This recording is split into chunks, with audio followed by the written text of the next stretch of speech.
How to be a black hole. Nora ने जब ये डिसाइड किया था कि वो मरना चाहती है, उससे 7 घंटे पहले वो एकदम फ्री फॉल में थी और उसके पास बात करने को कोई नहीं था। उसकी आखिरी उम्मीद थी उसकी पुरानी बेस्ट फ्रेंड इजी, जो ऑस्ट्रेलिया में 10,000 मील दूर थी।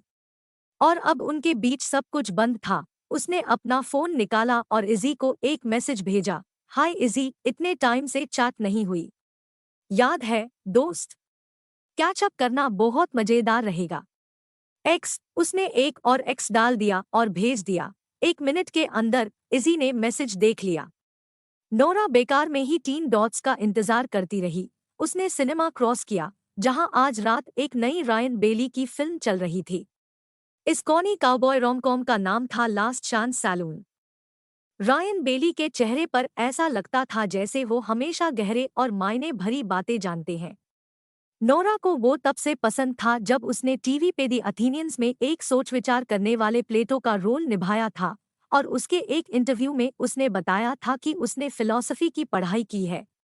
उसने उनके साथ अपनी इमेजिनेशन में उसके वेस्ट हॉलीवुड के हॉट टब में हेनरी डेविड थोरो के बारे में गहरी बातें करने का मंजर देखा था। थोरो ने कहा था, तुम्हारी ख्वाहिशों की तरफ खुद ब खुद उठो, जियो वो जिंदगी जो तुमने खुद सोची है। थोरो नोरा के पसंदीदा दार्शनिक थे। लेकिन क्या सच में कोई इतनी हिम्मत से अपने ख्वाबों की तरफ जाता है? हाँ, थोरो के अलावा उसने जाके जंगलों में रहना चुना था। बाहर की दुनिया से कोई कनेक्शन नहीं था, बस वहां बैठ के लिखते रहना, लकड़ी काटना और मछली पकड़ना। लेकिन शायद जिंदगी 200 साल पहले कॉनकोर्ड में बेडफोर्ड की मॉडर्न जिंदगी से तो जरूर आसान ही थी।